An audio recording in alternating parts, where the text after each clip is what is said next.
Hello everyone, welcome to NCERT topper classroom. मेरा नाम है अमित और आज के इस पार्ट 5 में रिवीजन सीरीज के बेसिकली पार्ट 5 में हम डिस्कस करेंगे एक्सरसाइज 1.3 के वो क्वेश्चन जो हम पार्ट 4 में नहीं कर पाए थे। क्वेश्चन नंबर 6 से स्टार्ट करेंगे। आपने अगर अभी तक हमारा YouTube channel NCERT topper classroom subscribe नहीं किया है तो आप इसे सब्सक्राइब कर सकते हैं, क्योंकि ये जो रिवीजन सीरीज है क्लास 7 मैथ एनसीईआरटी की वो आपको डेली 5 PM पे मिलती है, मंडे टू सैटरडे। ठीक है, बाकी जो वीडियोस हैं पार्ट 1 से लेके पार्ट 4 तक चैनल पे ऑलरेडी अवेलेबल है। इसकी प्लेलिस्ट में जाके आप चेक कर सकते हैं। अगर आप चैनल सब्सक्राइब करते हैं तो इस रिवीजन सीरीज से आप जुड़ सकते हैं, जहां पे इस रिवीजन सीरीज को बेसिकली आप ज्वाइन करेंगे, जहां पे आपका पूरा रिवीजन क्लास 7 मैथ्स का पूरा रिवीजन एटलीस्ट 3 टाइम्स हम रिवाइज करने वाले हैं इस पूरे सिलेबस को, जो आपकी हेल्प करेगा आपके क्लास टेस्ट, आपके मिड टर्म एग्जाम्स और आपके फाइनल एग्जाम्स। ठीक है, तो आते हैं सबसे पहले क्वेश्चन नंबर 6 पे। हमने अभी तक जो एक्सरसाइज 1.3 में पढ़ा है, अगर आपने पार्ट 4 अच्छे से समझा होगा तो आपको ये समझ में आएगा हम यहाँ सारी बात किस पे कर रहे थे, मल्टीप्लिकेशन पे। इसकी मल्टीप्लिकेशन की क्लोजर प्रॉपर्टी, कॉम्यूटेटिव प्रॉपर्टी, साथ में एसोसिएटिव और डिस्ट्रीब्यूटिव प्रॉपर्टी के बारे में जाना था। ये भी देखा था कि जब 0 का मल्टीप्लिकेशन होता है और 1 का मल्टीप्लिकेशन होता है किसी भी इंटीजर के साथ, तो हमें किस तरीके के रिजल्ट देखने को मिलते हैं, ये सारी चीजें देखी थी और क्वेश्चन 1 से लेके क्वेश्चन 5 तक का डिस्कशन किया था। क्वेश्चन नंबर 6 से स्टार्ट कर रहे हैं इस पार्ट 5 को। और पार्ट 5 में जो पहला क्वेश्चन है वो क्या है, कह रहा है कि certain freezing process requires that the room temperature to be lowered from 40 degree Celsius at a rate of 5 degree Celsius every hour. What will be the room temperature 10 hours after the process begin. क्या कह रहा है question में, ये एक room है, ठीक है, ये एक रूम है, ठीक। इस रूम का जो अभी टेम्परेचर है वो कितना है, 40 डिग्री सेल्सियस है, ठीक है। और इस रूम में हमें क्या करना है, एक फ्रीजिंग का प्रोसेस करना है, फ्रीज करना है, इस रूम को ठंडा करना है, क्योंकि कुछ ऐसी चीजें इसमें रखी हुई है जिसको फ्रीजिंग पॉइंट के नीचे रखना जरूरी है, ठीक है। 0 डिग्री से नीचे रखना जरूरी है या ठंडे में रखना जरूरी है, ये एक तरीके से समझ लीजिए।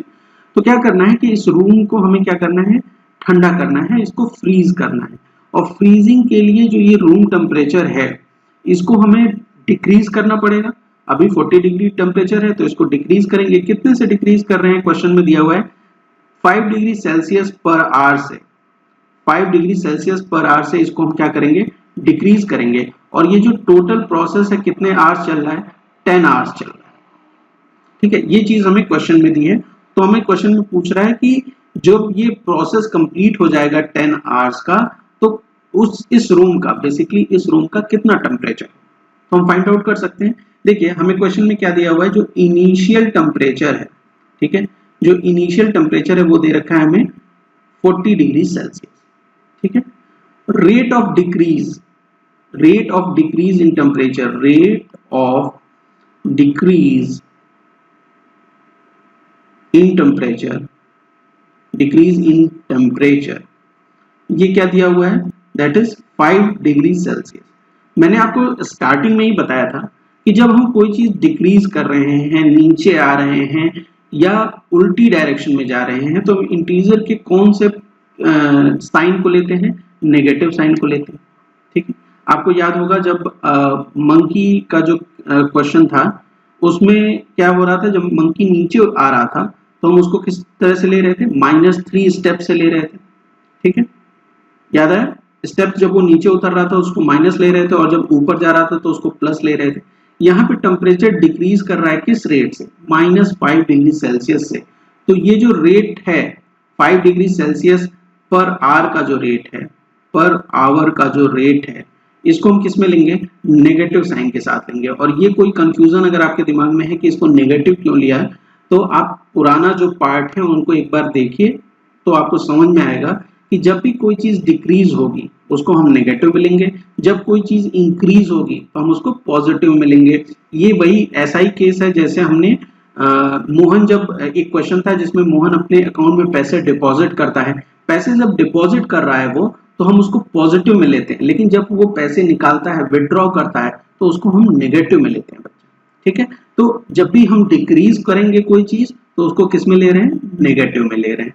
टोटल जो टाइम लग रहा है, टोटल प्रोसेस का जो टाइम है टोटल टाइम जो है प्रोसेस का वो कितना है, दैट इज 10 आवर, ठीक है, 10 आवर्स है, ठीक। तो टोटल टेम्परेचर कितना डिक्रीज होगा in 10 hours, total temperature decrease, total temperature decrease, आप ये पूरा लिखिएगा, total temperature decrease in 10 hours, in 10 hours, ये कितना हो जाएगा, that will be equal to, ये जो एक आवर में जितना टेम्परेचर डिक्रीज कर रहा है तो 10 आवर्स में कितना डिक्रीज करेगा, उसको अगर 10 से मल्टीप्लाई कर देंगे, जैसे -5 डिग्री सेल्सियस को आप अगर 10 आवर्स से मल्टीप्लाई कर दीजिए, ठीक है, -5 डिग्री सेल्सियस पर आवर को अगर आप 10 आवर से मल्टीप्लाई कर दीजिए, ये पर आवर में है, ठीक है, तो आपको क्या मिल जाएगा, ये माइनस साइन और इधर प्लस साइन है तो आपको माइनस साइन ही मिलेगी। लास्ट क्लास में भी समझा था कि अगर एक पॉजिटिव इंटीजर और एक नेगेटिव इंटीजर का मल्टीप्लिकेशन होता है तो हमें नेगेटिव मिलता है। 5 into 10 that is 50 degree Celsius. Total temperature degrees कितनी हो गई, 50 डिग्री, -50 डिग्री टेम्परेचर डिक्रीज हो गया। तो final temperature of room, final temperature of room कैसे फाइंड आउट करेंगे, इनिशियल टेम्परेचर कितना है 40 डिग्री सेल्सियस है, फाइनल टेम्परेचर जो डिक्रीज इन टेम्परेचर है वो कितना है -50 डिग्री, इनिशियल टेम्परेचर हमारा कितना है 40 degree Celsius, decrease in temperature कितना है -50 डिग्री सेल्सियस। इन दोनों टेम्परेचर को मतलब इनिशियल और डिक्रीज इन टेम्परेचर को अगर हम ऐड कर दें, ठीक है, क्या करेंगे हम ऐड करेंगे 40 degree Celsius plus -50 degree Celsius, तो हमें क्या मिलने वाला है, जो फाइनल टेम्परेचर है वो मिल जाएगा। तो देखिए इस केस में क्या हो जाएगा, ये प्लस है और ये माइनस, क्या हो जाएगा minus sign 40 degree Celsius -50 degree Celsius that is equal to -10 degree Celsius. कितने के बराबर हो जाएगा, -10 डिग्री सेल्सियस के बराबर हो जाएगा। तो जो ये रूम टेम्परेचर आफ्टर 10 आवर्स कितना है, रूम टेम्परेचर आफ्टर 10 आवर्स कितना है -10 डिग्री सेल्सियस। समझ में आ गया क्वेश्चन, क्वेश्चन में कुछ भी नहीं था, सिर्फ हमें ये चीज देखनी थी कि जो डिक्रीज इन टेम्परेचर है उसको हम किस में लेंगे बेटा, माइनस साइन के साथ लेंगे। टोटल कितने आवर्स टेम्परेचर डिक्रीज कर रहा है, 10 आवर्स डिक्रीज कर रहा है। 10 आवर्स अगर टेम्परेचर डिक्रीज कर रहा है तो हमने क्या फाइंड आउट कर लिया, total decrease in temperature find out कर लिया। फाइनल टेम्परेचर फाइंड आउट करने के लिए क्या किया हमने, जो इनिशियल टेम्परेचर हमें दिया हुआ था उसमें हमने ऐड कर दिया क्या, जो डिक्रीज हुआ है टेम्परेचर, तो हमें क्या मिल गया, हमें टोटल टेम्परेचर मींस दोनों को add 40 plus -50 that is equal to -10। ठीक, क्वेश्चन नंबर 6 समझ में आ गया। अगर कोई भी प्रॉब्लम हो, समझ में नहीं आया हो तो आप मुझे कमेंट सेक्शन में बताइए।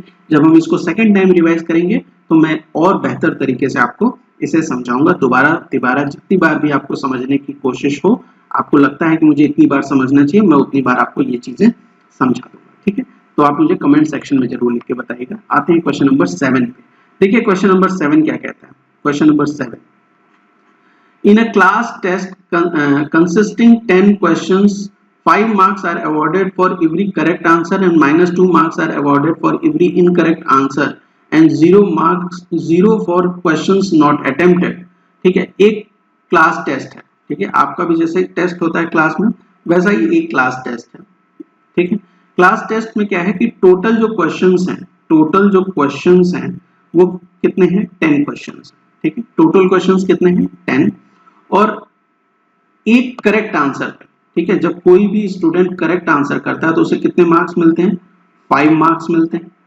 और इनकरेक्ट आंसर करता है, जब इनकरेक्ट आंसर, तो उसको कितने मार्क्स मिलते हैं, -2 मार्क्स मिलते हैं।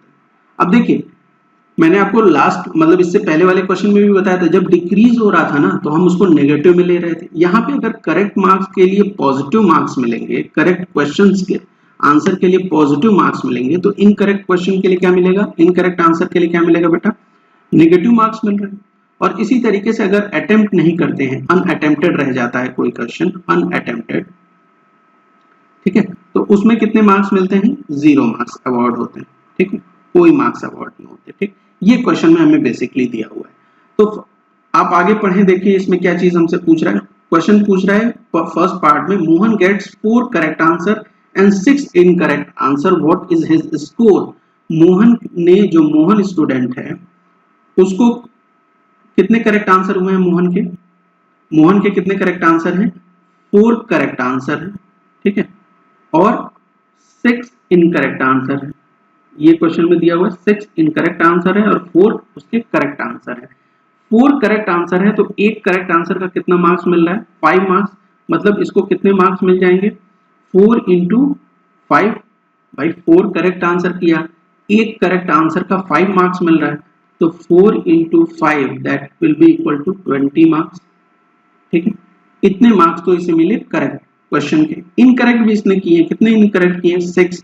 एक इनकरेक्ट का कितने मार्क्स करते हैं? -2 मार्क्स मिलते हैं।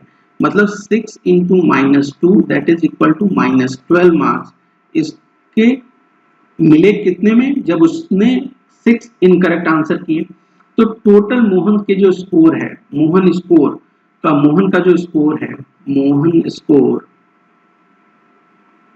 वो कितना हो जाएगा? हम इस 4 क्वेश्चंस में जो उसने करेक्ट आंसर किए उसके मार्क्स को और 6 क्वेश्चंस जो उसने इनकरेक्ट आंसर किए उसके मार्क्स को अगर हम ऐड कर दें, क्या कर दें? ऐड कर दें, मतलब 20 प्लस -12, 20 प्लस -12। अच्छा, ये चीज आपको समझ में यहाँ ऐड क्यों कर रहे हैं? देखिए 4 क्वेश्चन उसने सही किए, उसके जो आंसर मिले, उसके जो नंबर्स मिले उसको 20 मार्क्स मिल गए। जब उसने 6 क्वेश्चंस गलत किए, 6 क्वेश्चंस उसने गलत किए, तो उसको कितने मार्क्स मिले?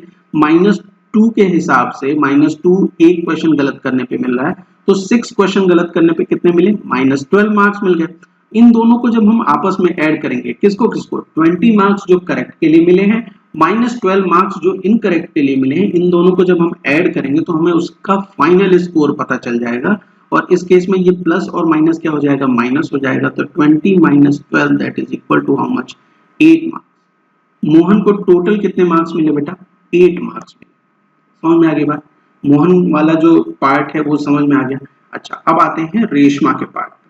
ठीक है, रेशमा क्या कह रही है? देखिए उसको क्या हुआ उसके साथ, रेशमा के साथ। Reshma gets 5 correct answer and 5 incorrect answer, what is her score? Reshma के जो करेक्ट आंसर है वो कितने हैं? 5 करेक्ट आंसर है। ठीक है, 5 करेक्ट आंसर है और 5 ही उसके इनकरेक्ट आंसर। ठीक है, 5 ही उसके क्या है? Incorrect answer. ठीक है, तो 5 करेक्ट आंसर के उसको कितने मार्क्स मिलेंगे? एक करेक्ट आंसर का मिल रहा है 5 मार्क्स, तो 5 into 5 that will give you 25 marks. ठीक है, इन करेक्ट आंसर के कितने हो गए? 25 मार्क्स हो गए। और इनकरेक्ट आंसर के -2 मार्क्स मिल रहे थे, तो 5 into -2 that is equal to how much? -10 marks. ठीक, टोटल मार्क्स ऑफ रेशमा, अगर यहाँ पे क्या फाइंड आउट करना है कि रेशमा का टोटल स्कोर क्या है, तो वो कैसे फाइंड आउट कर सकते हैं? रेशमा का स्कोर, टोटल स्कोर कितना हो जाएगा? Total score that will B 25 marks plus -10 marks. 25 marks plus -10 marks, और ये प्लस और ये माइनस माइनस हो जाएगा, ये प्लस और ये माइनस माइनस हो जाएगा। तो देखिए यहाँ पे कैसे कितना हो जाएगा? 25 minus 10 that is equal to 15 marks. ठीक, कितना हो जाएगा? 15 मार्क्स। तो टोटल मार्क्स जो रेशमा के आए हैं वो कितने हैं? 15 मार्क्स हैं। ठीक, समझ में आ गई बात? कितने मार्क्स हैं उसके? 15 मार्क्स। तो ये तो केस था क्वेश्चन 1, मतलब पार्ट 1 का और पार्ट 2 का। पार्ट 3 पे आते हैं और पार्ट 3 को देखिए कैसे सॉल्व कर सकते हैं। पार्ट 3 में क्या कह रहे हैं? Heena gets 2 correct and 5 incorrect answers out of 7 questions she attempted, what is her score? ठीक है, तो हीना के केस में जो उसके करेक्ट आंसर हैं वो कितने हैं? 2 करेक्ट आंसर है। ठीक है, 5 उसके इनकरेक्ट आंसर है। 5 क्या है? Incorrect answer. इनकरेक्ट आंसर 5 है। और टोटल उसने कितने अटेम्प्ट किए? 7। तो कितने उसने नहीं अटेम्प्ट किए? तो 3 क्वेश्चंस उसने नहीं अटेम्प्ट किया। देखिए टोटल क्वेश्चंस थे 10, उसमें से माइनस कर देंगे 2 प्लस 5, और ये 2 और 5 क्या है? 2 करेक्ट आंसर है, 5 इनकरेक्ट आंसर है। तो ये कितने के बराबर हो जाएगा? 10 minus 7 that is equal to 3 questions ऐसे हैं जो उसके अनअटेम्प्टेड। उसने क्या किया है? 3 क्वेश्चन को अनअटेम्प्ट किया है, अटेम्प्ट नहीं किया है। ठीक है, अनअटेम्प्टेड क्वेश्चंस हैं। तो हम क्या फाइंड आउट कर लेंगे? हम फाइंड आउट कर लेंगे कि रेशमा को करेक्ट क्वेश्चन के लिए कितने मार्क्स मिले, इनकरेक्ट क्वेश्चंस के लिए कितने मार्क्स मिले, और अनअटेम्प्टेड क्वेश्चंस के लिए उसको कितने मार्क्स मिले। तो 2 क्वेश्चंस उसने करेक्ट किए, मतलब 2 into 5 that is equal to 10 marks. उसको करेक्ट आंसर के लिए मिले। 5 क्वेश्चंस उसने गलत किए तो -2 मार्क्स मिल रहा था एक क्वेश्चन गलत करने के लिए। तो 5 क्वेश्चन जब वो गलत करेगी तो उसको कितने मार्क्स मिलेंगे? -10 मार्क्स मिलेंगे। ठीक, और इसी तरीके से उसने कितने क्वेश्चंस अनअटेम्प्ट किए? 3 क्वेश्चंस, और एक अनअटेम्प्ट क्वेश्चन पे कितने मार्क्स मिलते हैं? 0। तो 3 into 0 that is equal to 0 marks. ठीक है, कितने हो गए? 0 मार्क्स हो गए। अब हीना का जो टोटल स्कोर है, टोटल स्कोर, वो हम कैसे फाइंड आउट करेंगे? इन तीनों मार्क्स को ऐड कर देंगे। कौन से? 10 marks plus -10 marks plus 0 marks. ठीक है, कोई प्रॉब्लम इस चीज को समझने में कि तीनों मार्क्स को ऐड करने पे उसका टोटल स्कोर पता चलेगा। तो ये प्लस है, ये माइनस है, तो यहाँ क्या हो जाएगा? 10 - 10 प्लस 0, ये 10 और ये 10 आपस में 0 हो जाएगा, तो उसके जो स्कोर आएगा वो कितना है? 0 स्कोर है। तो हीना को टोटल कितना स्कोर मिला? 0 स्कोर मिला। ठीक है, समझ गया? तो हीना को कितना स्कोर मिला है? 0 स्कोर मिला है। ठीक, कोई प्रॉब्लम इस चीज को समझने में? अगर क्वेश्चन में कहीं भी आपको कोई प्रॉब्लम आ रही हो तो मुझे कमेंट सेक्शन में जरूर बताएं। आते हैं क्वेश्चन नंबर 8 पे। देखिए क्वेश्चन नंबर 8 क्या कह रहा है? A cement company earns a profit of ₹8 per bag of white cement sold and a loss of ₹5 per bag of grey cement sold।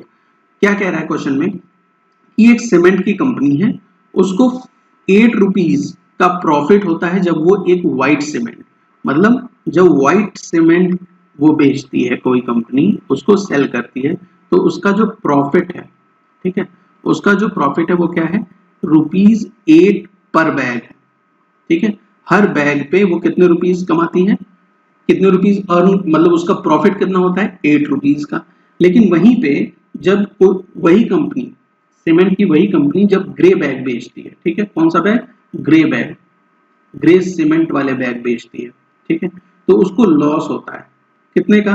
₹5 का पर बैग। ठीक, ये हमें क्वेश्चन में दिया हुआ है। ठीक, समझ गए इतनी सी बात? व्हाइट सीमेंट बेचेगी तो कितने का लॉस होगा? एक बैग बेचा तो 8 रुपीज का लॉस, एक व्हाइट सीमेंट बेचा तो 8 रुपीज का उसको प्रॉफिट हुआ। ठीक है, एक बैग बेचने पे। और ग्रे सीमेंट जब उसने बेचा तो 5 रुपीज का उसको लॉस हुआ। ठीक है, इस केस में प्रॉफिट हो रहा है इस वाले केस में, और इस वाले केस में क्या हो रहा है? लॉस हो रहा है। और पर बैग पे कितना प्रॉफिट कितना लॉस हो रहा है वो ये हमें दिया हुआ है। तो फर्दर आगे क्या क्वेश्चन में कहता है? The company sell 3,000 of white cement and 5,000 of grey cement in a month. What is its profit or loss? एक मंथ में, ठीक है, वन मंथ में जो कंपनी है वो व्हाइट सीमेंट का जो बैग है, व्हाइट सीमेंट का जो बैग है वो कितने बेचती है? 3,000 बैग्स बेचती है। ठीक है, और ग्रे सीमेंट का जो बैग है वो कितना बेचती है? 5,000 उसको सेल करती है। ठीक है, 5,000 सेल करती है। तो हमें बताना है कि उसको कितना प्रॉफिट हुआ या कितना लॉस हुआ। तो हम इसको कैसे फाइंड आउट करेंगे? देखिए, एक बैग पे जो प्रॉफिट है, व्हाइट सीमेंट बेचने पे जो प्रॉफिट है वो 8 रुपीज है एक बैग पे। तो यहाँ व्हाइट सीमेंट टोटल कितने बैग्स बेचे गए हैं? 3,000 बेचे गए हैं। तो अगर एक सीमेंट एक व्हाइट बैग बेचती है तो 8 रुपीज का प्रॉफिट, तो 3,000 व्हाइट बैग बेचेगी कंपनी तो कितने का प्रॉफिट हो जाएगा? 8 into 3,000। मतलब यहाँ पे हम जो प्रॉफिट कैलकुलेट करेंगे वो कितना हो जाएगा? 3,000 into 8 that is 8 into 3 that is 24,000 rupees का इसको क्या हो जाएगा? 24,000 रुपीज का क्या होगा? प्रॉफिट हो जाएगा। ठीक है, 24,000 रुपीज का उसको प्रॉफिट हो गया। ठीक, अच्छा, जब ग्रे सीमेंट बेचती है तो कितने का लॉस होता है बेटा? 5 रुपीज पर बैग का लॉस होता है। तो प्रॉफिट को अगर हम पॉजिटिव में ले रहे हैं तो नेगेटिव में क्या लेंगे? लॉस को लेंगे। ठीक है, नेगेटिव में हम लॉस को लेंगे। यही तो मेन इंटीजर का फायदा है कि कोई चीज अगर प्रॉफिट में हो रही है तो उसे हम पॉजिटिव में लेते हैं, और जो नेगेटिव में होगा वो ऑटोमेटिकली क्या बताएगा? कि लॉस हो रहा है। तो इस केस में अगर यहाँ पे हमने इसको पॉजिटिव लिया, पॉजिटिव इंटीजर से, ठीक है, प्रॉफिट को, तो नेगेटिव इंटीजर से क्या शो करेंगे? लॉस को शो करेंगे। और टोटल कितने बैग्स पे उसको लॉस होगा? 5,000 बैग पे। एक बैग पे कितने का लॉस होता है? 5 रुपीज का। तो 5,000 टोटल बैग्स बेचे उसने, तो -5 से अगर मल्टीप्लाई कर दें, -5 से अगर मल्टीप्लाई कर दें तो हमें टोटल लॉस पता चल जाएगा। यहाँ माइनस है यहाँ प्लस है तो हमें क्या मिलेगा, माइनस साइन मिलेगी। और 5 इंटू 5 दैट इज 25 और 3 0 ये आ जाएगा, तो ये टोटल क्या हो जाएगा, उसका लॉस हो जाएगा। ठीक है, क्या हो गया, ये उसका लॉस हो गया। तो टोटल उसका जो लॉस हुआ वो कितना हुआ, 25,000 रुपीज का उसको लॉस हुआ। नेगेटिव साइन ये क्या दिखाती है कि उसे लॉस हो रहा है, यहाँ पॉजिटिव साइन है तो वो क्या दिखा रहा है कि उसे प्रॉफिट हो रहा है। तो उसे लॉस हुआ या प्रॉफिट हुआ, हमें ये फाइंड आउट करना है। और इस चीज के लिए हम क्या करेंगे कि ये जो टोटल प्रॉफिट है और ये जो टोटल लॉस है इसको हम पहले ऐड कर लेते हैं। तो टोटल करें इन दोनों को, 24,000 रुपीज जो प्रॉफिट है प्लस माइनस 25,000 रुपीज जो उसे लॉस हुआ, इन दोनों को ऐड करेंगे। यहाँ प्लस है और यहाँ क्या है, माइनस है। यहाँ प्लस है यहाँ माइनस है तो क्या हो जाएगा, 24,000 माइनस 25,000। ठीक है, that is equal to how much, 1,000। और 1,000 वो भी क्या हो जाएगा, नेगेटिव में हो जाएगा। कितना हो जाएगा, 1,000 नेगेटिव में। और ये नेगेटिव साइन क्या रिप्रेजेंट कर रही है कि कंपनी को इस मंथ में लॉस हो रहा है। लॉस हो रहा है कितने का, ₹1,000 का लॉस हो रहा है। ठीक है, ₹1,000 का क्या हो रहा है, लॉस हो रहा है। ये नेगेटिव साइन ये हमें बता रही है। ठीक, इतनी सी बात समझ गया। देखिए क्वेश्चन में क्या दिया हुआ था बेटा, क्वेश्चन में ये दिया हुआ था कि 8 रुपीज पर बैग का उसे प्रॉफिट होता है और -5 रुपीज पर बैग का उसे लॉस होता है। हमने एक मंथ में जो टोटल बैग उसने सेल किए हैं उसको मल्टीप्लाई करके 3000 में 8 का मल्टीप्लीकेशन किया तो 24,000 आया, वो उसकी प्रॉफिट हो गई। 5,000 में -5 का मल्टीप्लाई किया तो वो उसका लॉस आ गया। टोटल कर दिया हमने इन प्रॉफिट को और लॉस को, तो हमें क्या मिला, नेगेटिव में 1,000 रुपीज मिला। 1,000 रुपीज नेगेटिव क्या शो कर रहा है, लॉस शो कर रहा है, क्योंकि हमने पॉजिटिव में प्रॉफिट लिया था और नेगेटिव में लॉस को लिया था। इतनी सी बात समझ में आ गई। अभी तक हमने ये चीज की है। अब इसका बी पार्ट है। बी पार्ट में क्या कहता है, what is the number of white cement it must sell to have neither profit nor loss if the number of gray bags sold is 64,000। क्या कह रहा है क्वेश्चन में, ये बाकी चीजें मिटा देता हूँ जरा, ये चीज मिटा देता हूँ, ये वाला पार्ट तो हमने कर लिया है तो इस चीज को मिटा देते हैं। अब हम आते हैं बी पार्ट पे, और बी पार्ट में क्या कह रहा है कि वो व्हाइट सीमेंट कितने बेचे। इस कंपनी को व्हाइट सीमेंट सेल करना है इस तरीके से कि उसको ना प्रॉफिट हो और ना ही लॉस हो। जब ग्रे सीमेंट बेचे गए हैं, कितने बैग्स बेचे गए हैं, 6400 ग्रे सीमेंट के बैग बेचे गए। ठीक है, तो ग्रे सीमेंट का जो बैग है, ग्रे सीमेंट का जो बैग है बी वाले केस में देखिए, ये टोटल बैग उसने कितने सेल किए, 6400 बैग सेल किए। ठीक है, और एक बैग जब वो सेल कर रही है ग्रे सीमेंट का तो उसको लॉस हो रहा है -5 रुपीज का। इट मींस यहाँ पे जो टोटल लॉस होगा वो 6400 इंटू -5, ये उसका लॉस हो जाएगा। ठीक है, और 64 को अगर आप 6400 को आप 5 से मल्टीप्लाई करेंगे तो 5 0 0, 5 0 0, 5 4 20, 2 0 लिखा, 2 कैरी हो गया, 5 6 दैट इज 30 और 2 दैट इज 32। कितना आ गया, 32,000 रुपीज। और ये किसमें है, नेगेटिव में, तो ये टोटल क्या है, उसका लॉस है। 32,000 रुपीज उसका टोटल क्या है बेटा, लॉस है। इसको मैं सही से लिख देता हूँ, कितने का लॉस है उसको, 32,000 रुपीज का उसे लॉस है। ठीक है, अब व्हाइट बैग सीमेंट कितने वो सेल करे कि ना उसे प्रॉफिट हो और ना ही उसे लॉस हो। जब किसी ट्रांजैक्शन में जब आप कोई चीज सेल कर रहे हैं तो कौन सा ऐसा केस होगा कि उस केस में ना आपको प्रॉफिट हो ना ही आपको लॉस हो। फॉर एग्जांपल, आपने 10 रुपीज का आपका पास एक पेन है। ठीक है, 10 रुपीज का आपके पास पेन है का मतलब क्या हुआ, आपने किसी दुकान से इस 10 रुपीज के पेन को खरीदा है। आपने इस पेन को अपने दोस्त को, अपने फ्रेंड को सेल कर दिया, कितने में, ₹10 में। ठीक है, ₹10 में इस पेन को आपने अपने फ्रेंड को सेल कर दिया। तो आपने 10 रुपीज का खरीद के लेके आए थे, आपने 10 रुपीज खर्च किए थे उसके ऊपर। ठीक है, और आपने जब सेल किया तो भी आपको कितने रुपीज मिले, 10 रुपीज मिले। तो क्या आपको एक भी रुपए का प्रॉफिट हुआ, नहीं। क्या आपको एक भी रुपए का लॉस हुआ, नहीं। तो ये वो केस है जहां पे सेलिंग प्राइस और कॉस्ट प्राइस दोनों जब सेम हो जाती है तो उस केस में क्या होता है, ना ही प्रॉफिट होता है और ना ही लॉस होता है। लेकिन यहाँ पे क्या है, यहाँ पे हमें 32,000 का लॉस हुआ है। हमें क्या करना है कि जो ये लॉस हुआ है उसको हम कंपनसेट करेंगे, किससे, व्हाइट सीमेंट के प्रॉफिट जो अर्न करेंगे उससे, मतलब हमें 32,000 रुपीज का 32,000 रुपीज का प्रॉफिट लेना होगा। प्रॉफिट लेना होगा किससे? प्रॉफिट लेना होगा व्हाइट सीमेंट से। ठीक है, समझ गए आप? 32,000 रुपीज का व्हाइट सीमेंट से प्रॉफिट लेना होगा। जब हम 32,000 रुपीज का व्हाइट सीमेंट से प्रॉफिट लेंगे तो ये जो प्रॉफिट आएगा ये 32,000 का प्रॉफिट होगा, ये जो लॉस है ये 32,000 का लॉस है। इन दोनों को आपस में जब आप ऐड कर देंगे तो वो जीरो हो जाएगा, और वो केस होगा जिसमें आपको ना ही प्रॉफिट होगा और ना ही लॉस होगा। कुल मिला के क्या बात हुई कि जितने रुपए कंपनी ने खर्च किए उतने ही रुपए कंपनी ने कमा लिए। समझ गए इतनी सी बात? अच्छा, व्हाइट सीमेंट पे हमें प्रॉफिट कितना चाहिए? 32,000 रुपीज का। क्यों चाहिए? क्योंकि 32,000 रुपीज का लॉस हुआ है। ठीक है, तो हमें व्हाइट सीमेंट पे कितने का प्रॉफिट चाहिए? 32,000 रुपीज का। एक बैग जब बेचती है कंपनी, एक बैग, तो उसे कितने का प्रॉफिट होता है? 8 रुपीज का प्रॉफिट होता है। ठीक है, एक बैग पे 8 रुपीज का प्रॉफिट हो रहा है, या आप ऐसे कह सकते हैं कि 8 रुपीज का प्रॉफिट होता है एक बैग सेल करने। ठीक है, एक बैग सेल करने पे 8 रुपीज का प्रॉफिट होता है। तो 32,000 रुपीज का जो प्रॉफिट होगा वो कितने बैग सेल करने पे होगा?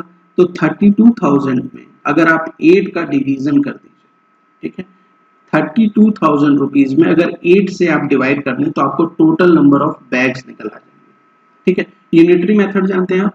जैसे ₹8 रुपए का प्रॉफिट हो रहा है एक बैग सेल करने पे, तो 1 रुपए का प्रॉफिट कब होगा? जब ये 1/8 बैग सेल करेगा। और टोटल 32,000 रुपीज का प्रॉफिट कब होगा? जब 1/8 में आप मल्टीप्लाई कर देंगे 32,000 से। वही चीज हम यहाँ पे करें। ठीक है, तो यहाँ पे 8 4 जा 32 होता है। कितना होता है बेटा? 8 4 जा 32 होता है। ठीक है, तो यहाँ कितना आ गया डिनोमिनेटर में? ये आ गया 4,000। टोटल कितने बैग सेल करेगा वो व्हाइट सीमेंट के? 4,000 बैग सेल करेगा। किस चीज को कंपनसेट करने के लिए? इस लॉस को कंपनसेट करने के लिए। जो लॉस है माइनस 32,000 का जो लॉस है उसको कंपनसेट करने के लिए उसे कितना बैग व्हाइट सीमेंट का सेल करना पड़ेगा कंपनी को? 4,000। क्वेश्चन समझ में आ गया, उसका सोल्यूशन समझ में आ गया। कोई भी प्रॉब्लम हो कमेंट सेक्शन में बताइए, मैं आपको इस क्वेश्चन को फिर से करेंगे हम। वैसे भी हम जब इसको सेकंड टाइम रिवाइज कर रहे होंगे तो हम फिर से इस क्वेश्चन को करेंगे, तो वहां पे भी आपको समझ में आएगा। लेकिन यहाँ पे मैंने आपको हर वो चीज बता दी जहां से आप इस क्वेश्चन को समझ सकते हैं, है ना। आते हैं नेक्स्ट पार्ट, क्वेश्चन नंबर 9। ये इस क्वेश्चन का, ये इस एक्सरसाइज का बेसिकली लास्ट पार्ट है और इसको सॉल्व करते हैं। देखिए यहाँ क्वेश्चन में क्या कह रहा है? Replace the blank with an integer to make it a true statement. हमें क्या करना है? यहाँ पे कुछ स्टेटमेंट इक्वेशन के फॉर्म में दी हुई है, जैसे -3 into dash is equal to 27, -3 into dash is equal to 27, ये दिया हुआ है हमें। और हमें क्या बताना है कि इस ब्लैंक में क्या आएगा, कौन सा इंटीजर आएगा, ये बताना है। ठीक है, आपने अगर पार्ट 4 अच्छे से देखा होगा तो आप इस क्वेश्चन को बहुत इजीली सॉल्व कर पाएंगे। क्यों? क्योंकि वहां मैंने आपको मल्टीप्लिकेशन के जब रूल्स बता रहा था तो वहां मैंने आपको बताया था कि एक पॉजिटिव और एक नेगेटिव इंटीजर मल्टीप्लाई होता है तो रिजल्ट किस तरीके का आता है, दो नेगेटिव इंटीजर्स मल्टीप्लाई होते हैं तो रिजल्ट कैसा आता है, 3 या 3 से ज्यादा नेगेटिव इंटीजर्स मल्टीप्लाई होते हैं तो रिजल्ट किस तरीके का आता है। ये सारी चीजें मैंने पार्ट 4 में डिस्कस की हैं। आपने अगर वीडियो ना देखी हो तो प्लेलिस्ट में जाकर जरूर देखें। देखिए यहाँ पे क्या दिया हुआ है, यहाँ पे दिया हुआ है -3 into dash is equal to 27। ये क्या है? ये एक नेगेटिव इंटीजर है। यहाँ क्या आ रहा है? एक पॉजिटिव इंटीजर आ रहा है। तो आप याद करिए कि एक नेगेटिव इंटीजर का मल्टीप्लिकेशन जब हम दूसरे नेगेटिव इंटीजर से करते थे तो हमें क्या मिलता था? a इंटू बी मिलता था, और ये क्या होता था? एक पॉजिटिव इंटीजर होता था। इट मीन्स कि ये एक नेगेटिव इंटीजर तो है ही -3, यहाँ भी कोई एक नेगेटिव इंटीजर आएगा। ठीक है, यहाँ भी क्या आएगा? कोई एक नेगेटिव इंटीजर आएगा, और नेगेटिव इंटीजर क्या होगा? 3 इंटू 9। ठीक है, देखिए आप इस चीज को समझ सकते हैं। अगर इसको ब्रेक करें आप तो ये क्या है? 3 इंटू 9 है। ठीक है, 3 इंटू 9 मतलब 3 इंटू 9 हमें पता है। ये वाला पार्ट क्या है? -3 है, ये हमें पता है। ये हमें ब्लैंक फाइंड आउट करना है कि ये क्या होगा। तो जब दो नेगेटिव इंटीजर्स मल्टीप्लाई होते हैं, जब दो नेगेटिव इंटीजर्स मल्टीप्लाई होते हैं तो हमें पॉजिटिव प्रोडक्ट मिलता है। ठीक, इतनी सी बात तो समझ में आती है। तो देखिए ये 3 तो ये 3, ये वाला 3 है और ये 9 यहाँ पे आ जाएगा और यहाँ पे क्या होगा, एक नेगेटिव इंटीजर होगा, तो 9 को हम किस में लेंगे, नेगेटिव में, तो यहाँ क्या वैल्यू आ जाएगी, -9। समझ गया। यहाँ पे आप x रख के भी सॉल्व कर सकते हैं, देखिए इस तरीके से भी सॉल्व कर सकते हैं, x रख के 27, x is equal to 27 by -3 that is equal to -9। लेकिन मैं इस तरीके से आपको अभी इसलिए नहीं बता रहा हूँ क्योंकि अभी आपने इक्वेशंस नहीं पढ़ी है ना, जब आप इक्वेशन पढ़ेंगे तो ये सारी चीजें आप इजीली कर पाएंगे। ठीक, समझ गए। तो क्वेश्चंस को करने के अलग अलग तरीके हैं, आप इस रूल से भी कर सकते हैं। आप अगर क्वेश्चंस में अपने आंसर में लिखें कि by the rule -a into -b is equal to a into b और 27 can be broken in 3 into 9, 27 को हम क्या लिख सकते हैं, 3 into 9, तो ये तो 3 है और ये 9 है, और 3 into 9 में ही क्यों ब्रेक किया, क्योंकि यहाँ पे 3 पहले से था, तो हमें मालूम है कि 3 का मल्टीप्लिकेशन 9 से करेंगे तो 27 आएगा, लेकिन यहाँ एक नेगेटिव इंटीजर है इसलिए हमें यहाँ भी नेगेटिव इंटीजर लेना पड़ा। समझ में आ गई बात। बी पार्ट पे आते हैं, बी पार्ट पे यहाँ क्या है, 5 into dash is equal to -35। ठीक है, 5 into dash is equal to -35। एक पॉजिटिव इंटीजर दूसरा नेगेटिव इंटीजर का मल्टीप्लिकेशन क्या मिलता है हमें, नेगेटिव मिलता है। यहाँ क्या है, नेगेटिव है, ये क्या है, पॉजिटिव इंटीजर है। ठीक है, ये क्या है, पॉजिटिव इंटीजर है, तो यहाँ क्या होगा, एक नेगेटिव इंटीजर आएगा। इतनी बात समझ में आ गई। अब ये चीज कहाँ से आई, अगर आपको ये चीज की कंफ्यूजन है, इसके लिए मैं आपसे बार बार कह रहा हूँ कि पार्ट 4 को देखेंगे तो आपको ये सब क्लियर हो जाएगा, जहां हमने थ्योरी पढ़ी थी, है ना बच्चा। तो देखिए ये पॉजिटिव इंटीजर है, यहाँ नेगेटिव इंटीजर आना चाहिए, तो इसके अगर दो पार्ट में इसको मल्टीप्लाई करके 35 एज अ प्रोडक्ट लाएं तो एक तो 5 होगा, हमें इतना पता चल गया। देखिए ये a है ना, तो एक तो ये 5 हो जाएगा। b क्या होगा, b 5 into 7, इतना तो पता ही है हमें कि 5 into 7 दैट इज 35, और 7 क्या होगा, ये एक नेगेटिव इंटीजर होगा, तो यहाँ आंसर क्या आ जाएगा, -7। कोई प्रॉब्लम समझने में, ठीक है, कोई दिक्कत हो तो कमेंट सेक्शन में बताएं। सी पार्ट देखिए, सी पार्ट यहाँ क्या दिया हुआ है, dash into -8 is equal to -56। ठीक है, dash into -8 is equal to -56। एक पॉजिटिव इंटीजर उसका मल्टीप्लिकेशन एक नेगेटिव इंटीजर से हमें क्या देता है, एक नेगेटिव इंटीजर के फॉर्म में प्रोडक्ट को देता है। ये एक नेगेटिव इंटीजर के फॉर्म में प्रोडक्ट है, ये एक नेगेटिव इंटीजर है, तो यहाँ क्या आएगा, एक पॉजिटिव इंटीजर आएगा।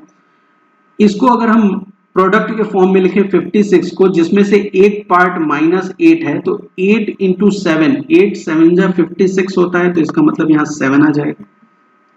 ठीक, और इसी तरीके से अगर आप डी पार्ट को सॉल्व करिए, dash into -12 is equal to 132, dash into -12 is equal to -32, तो आप इसको किस तरीके से कर सकते हैं, देखिए ये भी क्या है, एक पॉजिटिव इंटीजर इंटू एक नेगेटिव इंटीजर।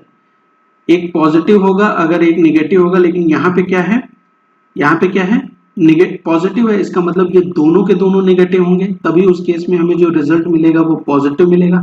तो ये वाला पार्ट तो -12 है, -12, तो ये क्या हो जाएगा, 11 हो जाएगा। देखिए 12 into 11 जब आप करते हैं तो ये 12 और ये 12 ऐड करेंगे तो 132 आता है।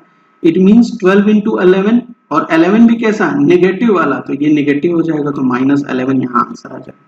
ठीक है, समझ गया। तो ये था क्वेश्चन नंबर 9 का सोल्यूशन। उम्मीद करता हूँ कि क्वेश्चन नंबर 9 आपको अच्छे से समझ में आया होगा। एक्सरसाइज 1.3 के सारे क्वेश्चंस और सारा कॉन्सेप्ट आपको समझ में आया होगा। मिलते हैं पार्ट 6 में, जहां पे हम डिस्कस करेंगे 1.4 एक्सरसाइज को, जो लास्ट एक्सरसाइज है इंटीजर्स की। Thank you for watching.